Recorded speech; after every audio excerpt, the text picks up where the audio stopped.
Let us face, without panic, the reality of our times. The fact that atom bombs may someday be dropped on our cities. And let us prepare for survival, understanding the weapon that threatens us.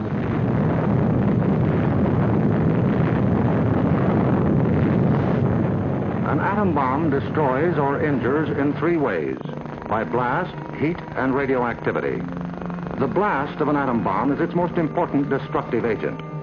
In Japan, whole buildings were flattened by its force. However, many buildings of sturdy construction, even though close to the explosion, remained standing. The principal dangers of blast are flying glass and debris, the fires it may start, and the danger of being crushed in collapsing buildings. The atom bomb destroys by heat. People caught in the open as far as 2 miles away suffered flash burns. Yet, protection could have been easily achieved. Here, a bridge post and rail shielded the surface behind it. Any solid material afforded similar protection. The third weapon of the bomb is radioactivity, thrown off at the instant of explosion. However, the majority of people exposed to radiation recovered completely, including a large percentage of those who suffered serious radiation sickness. Today, they lead normal lives. They bear children. Their children are normal. These, then, are the weapons of the atom bomb that we must protect against: blast, heat, and radioactivity. Our cities are prime targets for atomic attack, but mass evacuation would be disastrous. An enemy would like nothing better than to have us leave our cities empty and unproductive. If an emergency should come, our factories will be battle stations. Production must go on if we are to win. Our offices and homes will also be posts of duty, not to be deserted. With the knowledge of the first atomic explosions to guide us, our chances for survival will be far better than those of the people of Hiroshima and Nagasaki, if we act on our knowledge and are prepared. The first job is to look over your own home for shelter possibilities.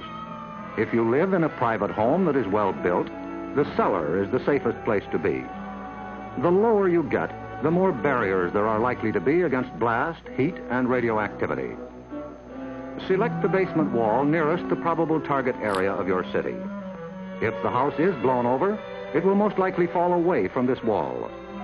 If you have a workbench or strong table big enough to get under, move it into your shelter area near a wall or strong supporting column.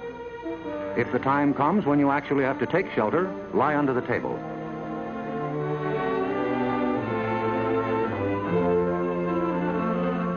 If you live in a home that has no basement, choose a shelter area without windows on the ground floor. An interior hallway is probably best. In time of emergency, the shelter area should be cleared of mirrors and other objects that might cause injury. If you live in an apartment house, rules for taking shelter will be posted in your building. Learn them. Also, learn the location of public shelters in areas where you work or frequently visit. There are many things you can begin doing right now. Fireproof housekeeping is one, so clean up that attic. Keep waste in covered containers. Don't let trash pile up in the yard. Set aside a small supply of canned goods. They're safe from radioactivity. Have a good flashlight on hand. Electric lights may go out. Keep a first aid kit and learn how to stop bleeding. Make a habit of keeping a bottle of fresh water handy. A radio will be important for receiving vital instructions. Finally, prepare the shelter area and collect all necessary shelter equipment.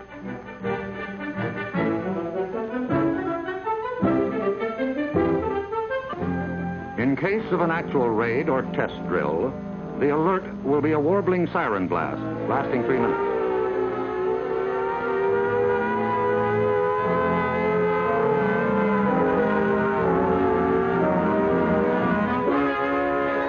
Once you hear this, act fast.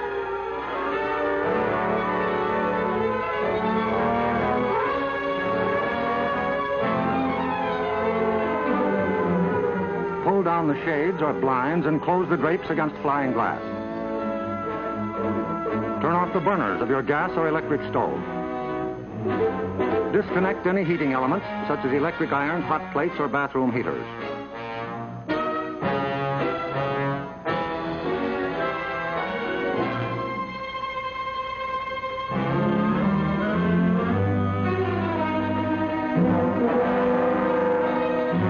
Close all outside doors, but leave them unlocked.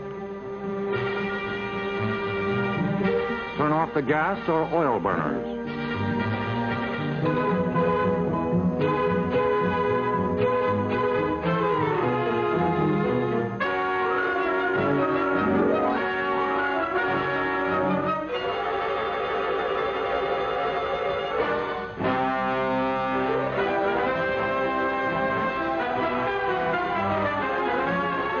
Taking shelter may be a race against time, even when you have some advance warning. But possibly, there may be no time. An attack could come without warning. The sky would suddenly light up. If a doorway is right at hand, use it. If the nearest shelter is more than a couple of steps away, fall to the ground immediately. Flying glass and debris are immediate dangers, so stay where you are until you're sure it's safe to move.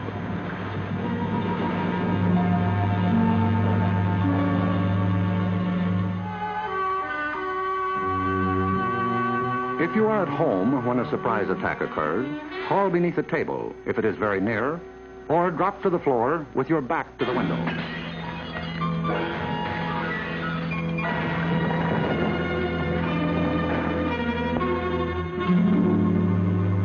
The immediate danger is over in about a minute, unless the explosion occurred near the ground or water.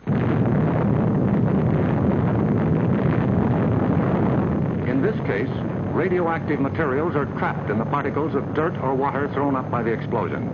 When these particles fall back to Earth, they may be dangerous.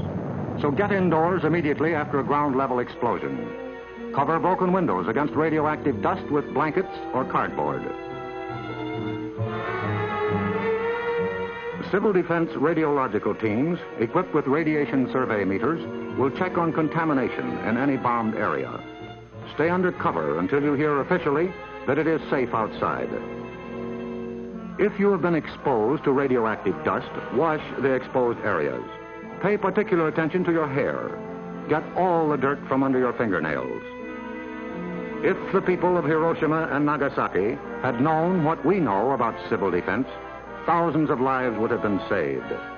Yes, the knowledge is ours, and preparation can mean survival for you.